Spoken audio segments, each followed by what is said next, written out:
ये सौभाग्य, किसी बिरले को ये सौभाग्य प्राप्त होता है। ये विवेक बड़े भाग्य से प्राप्त होता है और भाग्य का स्वरूप है साधु समागम। जो धाम नाम रूप लीला से विमुख हैं उनके बड़े दुर्भाग्य हैं। वो भले अपने को समझते हैं चंद दिनों का जीवन है, किसी भी वैभव में किसी भी प्रकार के भोग का संग्रह कर लिया गया, कोई पद मिल गया, कोई भी हमें विद्या बुद्धि बल, ये सब परिवर्तनशील है, ये टिकाऊ नहीं है। जब शरीर छूट जाएगा तो क्या रहेगा। तो अभी कह रहे हैं महापुरुष की बड़े महामंद भाग्य है यदि नाम जप नहीं चल रहा, प्रभु का आश्रय नहीं लिया, धर्मयुक्त आचरण नहीं, भगवान से थोड़ी भी प्रियता नहीं हुई, तो धिक्कार है उस जीवन को। गोस्वामी तुलसीदास जी कहते हैं, जिन हरि भगत हृदय नहीं आनी, जीवित सव समान ते प्राणी। वो जिंदा केवल दिखाई दे रहा है लेकिन मृत तुल्य है, क्योंकि मृत्यु लोकों के भोगों में ही वो सुख मान रहा है। अमृत का त्याग करके, नाम का जो अमृत है, प्रभु की लीला का जो अमृत है, प्रभु के आश्रय का जो अमृत है, उसका त्याग करके भोगों का आश्रय, नाना प्रकार के प्रपंच में सुख की अनुभूति, ये महामंद भाग्य है। ऐसे लोगों का मुझे संग प्राप्त न हो, ये प्रार्थना। ऐसे लोगों का हे प्रभु मुझे कभी संग न, बरु भल बास नरक कर ताता, दुष्ट संग जनि दे विधाता। हे भगवान, भले हमें नरक मिल जाए पर ऐसे आपसे विमुख जनों का कभी हमारा संग न हो। तेषाम नामान्यः नैमे कर्ण मूलम प्रयान्तु। ऐसे लोगों की कोई चर्चा मेरे कान में न पड़े। जो भगवद विमुख हैं ऐसों की चर्चा ना पड़े। अगर भक्तों की चर्चा कान में पड़े तो हरि को निज यसते अधिक, भक्तन यस पर प्यार। भगवान की चर्चा सर्व मंगल करने वाली है, पर भक्तों की चर्चा सीधे भगवान से प्रेम करा देने वाली है, दृढ़ विश्वास करा देने वाली है और हरि को बहुत सुख मिलता है। तो अगर हमारे कान में चर्चा पड़े तो भगवत प्रेमी महात्माओं की या उनके प्रेम निधि प्रभु की दूसरी चर्चा ना पड़े। जो भगवत विमुख जन है इनकी कोई बात हमारे कान में न पड़े, इनका नाम, इनकी चर्चा, इनके आचरण हमारी दृष्टि में न पड़े, हमारे कान में न पड़े। देखो ये सावधानी है निष्ठा प्राप्त करने के लिए। यत श्री राधा रसिक विमलो प्रेम भक्त्युषराज्ञा। बोले श्री किशोरी जू और रसिक शेखर श्री लालजू महाराज, इनसे जिनका परिचय नहीं वो कभी हमारे परिचय में ना आवे। कैसी निष्ठा है। अगर इनका परिचय नहीं, जिह्वा पे नाम नहीं है, प्रभु से कोई भी अपनापन नहीं, तो वो कोई भी हो, चाहे जितना प्रिय संबंधी हो, मेरी प्रियता का पात्र नहीं बन सकता। ये बड़े बड़े महाभागवतों के चरित्रों में भी पाया गया है। पिताश्री कह के साष्टांग दंडवत हो रहे हैं श्री प्रहलाद जी, बड़े दुलार से गोद में बैठालते हैं 5 वर्ष के महाभागवत प्रहलाद जी। बेटा तुम्हें क्या प्रिय है। उन्होंने कहा प्रभु की नवधा भक्ति हमें प्राणों से प्रिय है।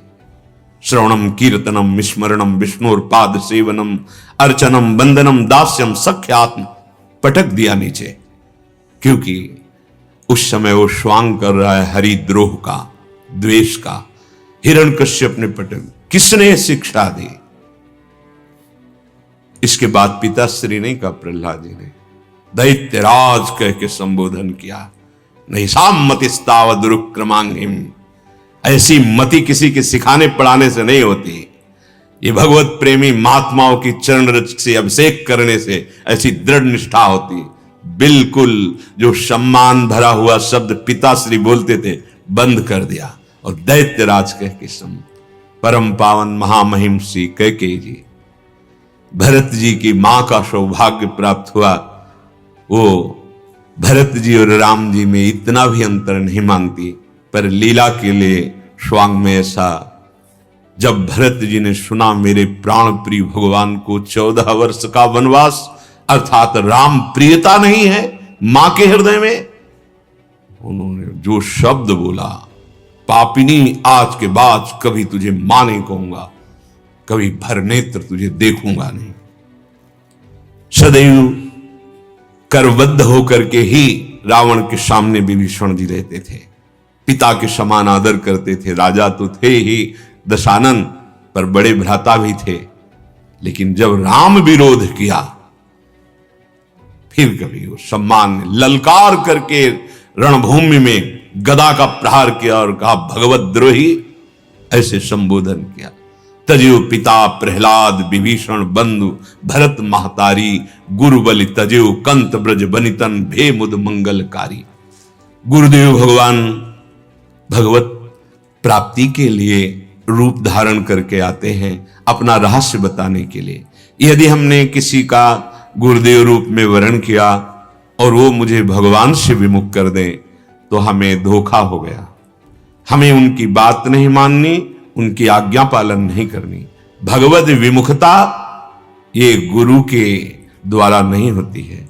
गुरु तो भगवत सन्मुख करा करके अपने समान, आप सरिस चाहें सबकी ना, वो तो अपने समान करते हैं। शुक्राचार्य जी अपने शिष्य के वैभव की प्रियता के कारण सुरक्षित रखने के लिए कहा मत दो, ये साधारण ब्रह्मचारी नहीं है, ये भगवान वामन है, त्रिभुवन इनके एक पग में आ सकता है। तुम 3 पग देने की बात कहते हो, मैं आज्ञा करता हूं बिल्कुल संकल्प मत करना इनको देने को, नहीं तो तुम बंध जाओगे। उनका गुरुदेव इन्हीं के लिए तो सब कुछ कर रहे थे, आज ये स्वयं मांगने आए हैं। ये चाहते तो अपने पार्षदों को भेज देते, बराबर शक्ति के द्वारा हमें बंदी बनाकर सब छीन लेते, उनमें इतनी सामर्थ्य है। लेकिन ये हमें कृतार्थ करने के लिए भिक्षुक बन के आए वामन रूप में। अब नहीं, अब आपकी आज्ञा का पालन नहीं करूंगा, अब भगवत विमुख नहीं होऊंगा। अब तो चाहे जो कुछ हो, साप दे दिया, जा ऐश्वर्य भ्रष्ट हो जा, स्वीकार है गुरुदेव, लेकिन प्रभु से विमुख नहीं हो सकता। गुरु बलि तजो कंत ब्रज बनितन भे मुद मंगलकारी। तो मुझे यत श्री राधा रसिक विमल प्रेम भक्त्युशराज्ञा, जिनके हृदय में श्री श्यामा श्याम का नाम नहीं, प्रेम नहीं, आश्रय नहीं, वो हमारा कोई संबंधी नहीं हो सकता। बाहर से व्यवहार में कोई भी हो, अंदर से प्रियता हमारी उसी की होगी जो हमारी प्यारी जू के चरणों का आश्रय लिए है। बाहर तो सब भगवत स्वरूप है। वैर और विरोध ये भक्त के हृदय में नहीं होता, पर उदासीनता होती है। उदासीन अति रही गोसाई। अपने मन को हम बहुत संभाल के रखें तो ज्यादा समय नहीं लगता, भगवत चरणारविंद की प्रियता उदय हो जाती है। ये जो बहुत समय लगता है, इसमें हम असावधान रहते हैं सेवा सुमिरन में, व्यवहार में, तभी हमारी वृत्ति फैलती रहती है। विमल प्रेम भक्ति विहीन कोई भी हो, हमारा संग नहीं होने का। हमारा संग उसी के होगा जिसके मुख से प्रभु का नाम निकले और हृदय भगवद आश्रित हो। हम उसकी चरण धोवन पिएंगे, हम उसके आगे सर झुकाएंगे, उसे अपने आराध्य देव के समान सम्मान देंगे। श्रीपाद कह रहे हैं पश्यन्ते तत् सदृशमपिकम किंचित प्राकृतेपि। इस जगत के जितने सुख हैं, जितना वैभव, सब जादू का तमाशा है। पक्का ये बुद्धि काम नहीं कर रही, मलिन हो गई है। इतनी इतनी जमीन, इतनी इतनी वस्तु में झगड़ा करते देखा गया, एक दूसरे के ऊपर प्रहार कर रहे हैं, गाली दे रहे हैं, पधार गए, चले गए। जब वो जमीन वैसे पड़ी, अब उनके दूसरे जन स्वीकार, ये मेरी, वो भी चले गए। तीसरा, ये मेरी, अरे बावरे समझ, जो जहां है वैसे ही वैभव पड़ा रहता है। तुम मेरा मेरा मेरा करके जो प्राप्त करने आए थे उसकी तरफ से आप बिल्कुल विमुख रहे, प्रभु की तरफ से, और ये मेरा कुछ साथ नहीं, यही पड़ा रह गया। अशांति, चिंता, शोक, भय, मृत्यु, इनसे छूटने का जो तुम्हें अवसर दिया गया था वो तुमने व्यर्थ कर दिया। ये प्राकृत मृत्यु लोक के सुख की क्या बात है, ब्रह्मलोक तक के सुख मुझे शांति नहीं प्रदान कर सकते। श्रीपाद कह रहे हैं नहीं दे सकते। क्यों? क्योंकि सब माया में है। मान लीजिए, इसका मतलब ये नहीं कि सब निकाल के हम रोड में फेंक दें, ऐसा नहीं है। ज्ञानी का मतलब ये नहीं होता कि वो तिजोरी में रखने वाली चीज तिजोरी में रखेगा, बाहर रखने वाली चीज बाहर रखेगा, पर उसकी दृष्टि में तिजोरी और बाहर दोनों की वस्तु का कोई महत्व नहीं। व्यवहार यथायोग्य होगा। देखो कितने बड़े महापुरुष जी श्री जनक जी महाराज हैं, जो श्री सुखदेव जी के गुरु हैं, ज्ञान निधि हैं, पर जब मंच की रचना होती है तो यथा योग्य आसन होते हैं सबके। कौन कितनी ऊंचाई पर, कौन कहां कैसे, व्यवस्थित। व्यवहार में ज्ञानी के द्वारा त्रुटि नहीं होती। व्यवहार से उसके ज्ञान की तुलना में नहीं आप समझ पाएंगे। व्यवहार यथा योग्य करना है, लेकिन स्थिति एक जैसी रहनी है। यहां से लेकर ब्रह्मलोक तक कोई भी हमारे को सुख नहीं प्रदान कर सकता, क्योंकि हमारे अंदर जो सुख की मांग है वो अविनाशी सुख की, जहां किंचन मात्र दुख नहीं है, और वो यहां से लेकर ब्रह्मलोक तक नहीं है। तपस्या करके तप लोग जाते हैं, महर लोग जाते हैं, जन लोग जाते हैं, स्वर्ग लोग, ब्रह्मलोक, नीचे के लोग, लेकिन ये सब अच्छे हैं पर सच्चिदानंद नहीं है। और हम सच्चिदानंद के अंश हैं, तो हमारी मांग अंशी की तरफ है। हमें सच्चिदानंद सुख चाहिए, इसीलिए आज तक कहीं विश्राम नहीं मिला। श्री हरिराम व्यास जी, जाके मन बसे काम कामिनी धन, ताके स्वप्ने हूं ना संभव, आनंद कंद श्याम घन। महापुरुष जन, ये कसौटी है आपकी। जब तक आपके मन में कंचन, कामिनी, कीर्ति, इनका आकर्षण है, शास्त्र सम्मत जो मार्ग में चलता है तो उसमें ऐसा ज्ञान जागृत हो जाता है, जो शब्द आता है उसका साक्षात्कार होता है। तभी महापुरुषों के वचनों में वो एक आकर्षण शक्ति पैदा हो जाती है कि जीवन परिवर्तन होने लगता है। मन विषयाभिलाषी, भगवत दर्शन का अभिलाषी, भगवदानंद का अभिलाषी होने लगता है। जाके मन बसे काम कामिनी धन, कामनाएं, कामनी आदि के प्रति आकर्षण, धन आदि के प्रति आकर्षण, मान प्रतिष्ठा का आकर्षण। तो देख लो, महापुरुष जन कह रहे हैं ताके स्वप्ने हूं ना संभव, आनंद कंद श्याम घन। आनंद के मूल श्री श्याम सुंदर, श्री लालजू महाराज स्वप्न में भी नहीं आ सकते, जिसके हृदय में कंचन, कामिनी, कीर्ति का आकर्षण मात्र केवल रह गया। तो भी जब इनका आकर्षण खत्म हो गया तो कृष्ण का प्रादुर्भाव हो गया हृदय में। बेमतलब में हम अपने अहम को पुष्ट करें सो ठीक नहीं। अहम को प्रभु के चरणों में समर्पित करके सच्ची साक्षात्कार करने का हमें अवसर मिला है।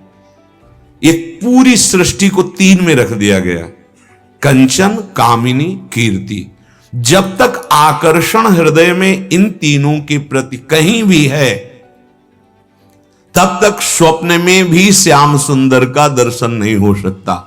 हरिराम व्यास जी कह रहे हैं, भक्ति भागवत भनत तहां नहीं, जहां विषय आचरण। बड़ी महिमा की बात कर रहे हैं। भक्ति की चर्चा, भागवत की चर्चा खूब हम कर रहे हैं, लेकिन हमारे आचरण इनके अनुसार नहीं। कोई रंग नहीं आएगा, धन आएगा, मान प्रतिष्ठा मिल जाएगी, लोक में वाहवाही मिल जाएगी, लेकिन प्रभु नहीं मिलने वाले। सब ग्रंथों का, सब पंथों का, सब संतों का जो परिणाम है, संग का, श्रवण का, मनन का, वो है भगवत साक्षात्कार। भक्ति भागवत भनत तहां नहीं जहां विषय आचरण। हम चर्चा कर रहे हैं लेकिन हमारे आचरण उसी के विरुद्ध हैं, आनंद नहीं। जो आनंद के मूल हैं, आनंद कंद श्याम घन, उनकी छाया भी नहीं पकड़ सकते आप, भावना भी नहीं कर सकते आप। श्रीपाद कह रहे हैं ध्यात्वा ध्यात्वा म्रियंताम कथमपि न मनाक राधिका कृष्ण तत्व। ध्यान करते करते मर जाओ तो भी तुम्हारे ध्यान में स्फुरित होने वाले नहीं। ध्यात्वा ध्यात्वा म्रियंताम कथमपि न मनाक राधिका कृष्ण तत्व। कब तक?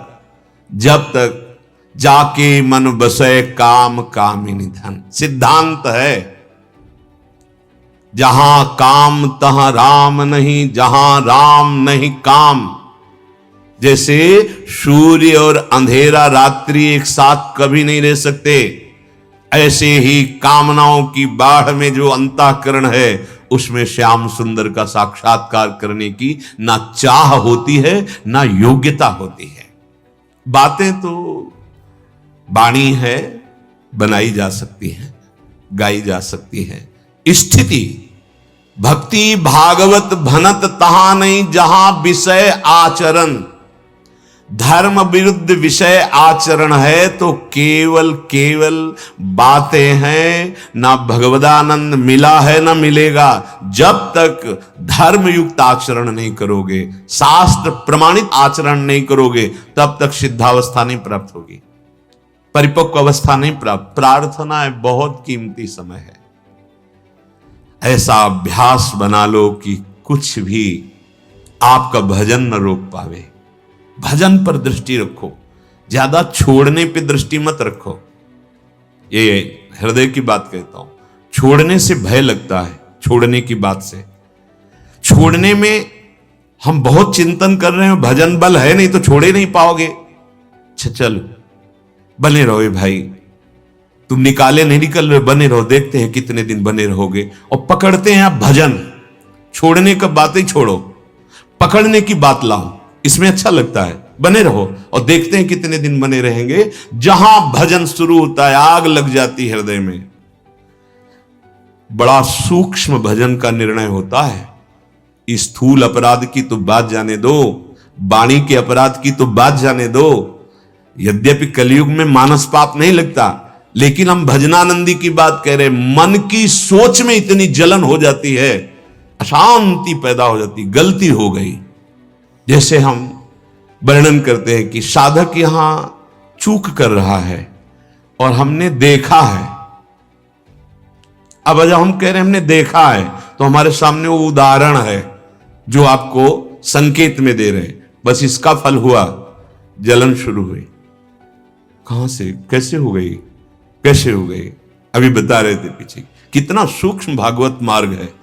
हम निंदा के भाव से नहीं कह रहे थे, हम समझने के और समझाने के भाव से कह रहे थे कि ऐसी चूक होने पर ऐसे हम परमार्थ से गिर सकते। ये ऐसा मार्ग नहीं। वाणी से और शरीर से अपराध की तो बात जाने दो, थोड़ा सा भी हम जब कह रहे हैं कि हमने भ्रमण में देखा है तो हमारे सामने वो सीन है और उसके प्रति वो दोष है जो आप बचाना चाहते हैं। उनकी निंदा नहीं है, ना नाम है ना उनका परिचय है, लेकिन हमारी दृष्टि में तो आया, हमने तो उस दोष को पकड़ा और दोष निवारण के लिए वो चर्चा कर रहे हैं। पर इतना सूक्ष्म परमार्थ है, उतने पे जलन पैदा हो गई। ढूंढा कहां से, अच्छा अरे प्रभु करुणा में, नहीं आप ही हो नाथ, मेरे से गलती हो गई। परमार्थ इतना सूक्ष्म विषय है। अगर हम भक्ति, प्रेम, तत्वज्ञान, बिल्कुल निर्दोष वृत्ति होनी चाहिए। शास्त्र सम्मत चर्चा, शास्त्र सम्मत आचरण, शास्त्र सम्मत विचार, तब जाकर के भगवत साक्षात्कार की योग। थोड़ी सी भी चूक ना होने पर भी चूक जैसा, तो आपको उसका दंड मिल जाएगा। ये थोड़ी कि आप मनमानी कर सकते हो, नहीं नहीं, ये भागवतिक मार्ग है। बड़े बड़े उच्च कोटि के महापुरुष श्री रूप जी महाराज, जो रूप जी सनातन जी थे, वो लीला में डूबे हुए थे। तो एक सामने से जिनके चलने में पैर में कुछ ऐसी परेशानी, कि वो लंगड़ा के चलते थे और वो लीला में देख के हंस रहे थे। उन वैष्णव को लगा कि मेरी चाल को देख कर हंस रहे हैं और वह असंतुष्ट हो गए। देखो, कोई अपराध नहीं, उनको पता भी नहीं है, वो तो लीला में खुली आंखें से लीला देख रहे थे और उसमें हंस रहे थे। अब वो वैष्णव बार बार ऐसे देखते, अच्छा हाँ हम चल नहीं पाते, लंगड़ाते हैं तो आप हमें देख के हंस, और उनको दुख हो गया। अब लीला बंद हो गई। कितना सूक्ष्म विषय देखिए, कोई अपराध की वृत्ति ही नहीं ऐसे महापुरुष भगवत स्वरूप। अब वो विकल हुए, पूज्य श्री सनातन जी से चर्चा की और भी रसिक महापुरुषों से, जैसे मछली तड़पे ऐसे लीला का कुछ क्षण रुक जाना, व्याकुल हो। तो उनका ये तो केवल वैष्णव अपराध से होता है, निर्णय बिल्कुल महापुरुषों का। अब उनका वैष्णव अपराध तो करने की संभावना ही नहीं है। पर आप सब कहते हैं तो जरूर कोई वैष्णव अपराध हुआ होगा, पर मतलब संभावना ही नहीं, क्योंकि संभाषण हो, मिलना जुलना हो तो कहीं चूक हो सकती कि बातचीत में चूक हो गई। बहुत विचार करने पर कोई निर्णय नहीं आया। तब सब महापुरुषों की सहमति हुई कि आसपास के जितने वृंदावन के वैष्णव सबको बुलाओ, सबके चरण धो, सबको भोग प्रसाद पवाओ, शायद अगर भूल चूक से कहीं कुछ तो चरणामृत और भक्तों के अर्चन से वो अपराध निवृत्त हो जाएगा। ऐसा ही किया गया। जब उनको निमंत्रण दिया गया तो उन्होंने कहा हमारी हंसी उड़ाते हैं, और फिर बुला करके ओ पकड़ में आ गए, उनके समीप गए। इतने बड़े महापुरुष चरणों में प्रणाम किया कि महाराज कब हंसी उड़ाई? बोले अभी जब आप बैठे थे और हंस रहे थे, हम आपके सामने निकल रहे थे तो आप देख के हंस नहीं रहे थे। तो उनका अब आपसे कैसे बताएं, पर आपको आपके दुख निवृत्ति के लिए बताना पड़ेगा। हम आपको देख के नहीं हंसे, हमारे सामने लीला चल रही थी। प्रियाजू एक लता में ऊंचे में पुष्प का गुच्छा था, तो उसे वो लेने के लिए बार बार प्रयास कर रही थी। तो लालजू ने प्रियाजू को गोद में लेकर उस गुच्छे, तो एक हाथ डाल में और एक गुच्छे को ऐसे प्रियाजू उतार रहे और एकदम छोड़ दिया लालजी ने, तो प्रियाजू टंग गई। तो लालजू खूब ऐसे हंस रहे, तो किंकिरी भाव में रूप जी भी खूब हंस रहे और प्रियाजू थोड़ा भयावा और हंस, ये लीला चल रही। तब उनको संतोष हुआ, तो उनका हमें तो ऐसा लगा और हम क्षमा चाहते हैं कि आपको कष्ट हुआ।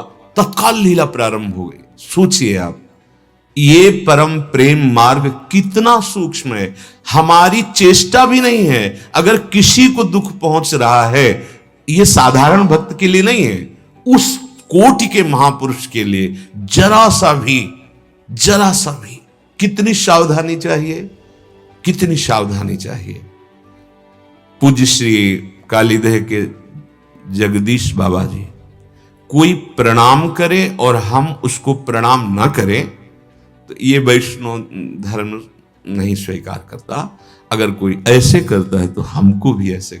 अब वो भाव में डूबे रहते तो सामने ठाकुर जी विराजमान कर लेते थे, चौकी रखी, वाणी जी ग्रंथ रखा और ठाकुर जी रखे कि अगर कोई प्रणाम करता है तो ठाकुर जी को प्रणाम, अगर वो इधर प्रणाम करता है तो मुद्रा होनी चाहिए। अब ये बार बार कैसे होगा, वो अंतर में डूबे हुए हैं। बड़ा सूक्ष्म मार्ग है। पूज्य श्री चंद्रशेखर बाबा, एक उन्हीं के शिष्य की पादुका में पैर पड़ गया, तो पादुका को और उनका बाबा मार दिया। आपने क्या? बोले नहीं, ये वैष्णव की पादुका है। शिष्य भाव नहीं, ये वैष्णव की पादुका, वैष्णव की पादुका तो पूज्य। ये महापुरुषों कितने सावधान, कितने दैन्य, तब भक्ति का प्रेम रंग और प्रिया प्रीतम करुणा करके ध्यान में नहीं कहते ध्यात्वा म्रियंताम कथमपि न मनाक राधिका कृष्ण तत्व। ध्यान करते करते मर जाओ तो भी तुम्हारे ध्यान में आने वाले नहीं, यदि तुम किसी वैष्णव की निंदा, वैष्णव द्रोह आदि अपराध करोगे। भगति भागवत भनत तहा नहीं जहां विषय आचरण। जब तक हमारी पार्थिव दृष्टि रहती है, शरीर दृष्टि, तब तक अपराध बनने की पूरी संभावना रहती है। जब शरीर रूपी मंदिर के अंदर मेरे इष्ट देव उनको हम देखेंगे तो अपराध की संभावना ही नहीं बनती है। जब तक हमारे विषयाचरण नहीं रुकेंगे तब तक हम वर्णन करेंगे, हम उनको चाहेंगे, पर हृदय में वो झलकेंगे नहीं। हम चाहते हैं कि विषय आचरण रुके, पर वो नहीं रुक रहा। छोड़ो। अब पकड़ो चाह भजन की, बिना चाहे विषय छूट जाएगा, बिना चाहे आप देख लेना, क्योंकि भजन का ऐसा प्रभाव है, देखा है उसे, कहीं भी टिकने नहीं देता, कहीं भी।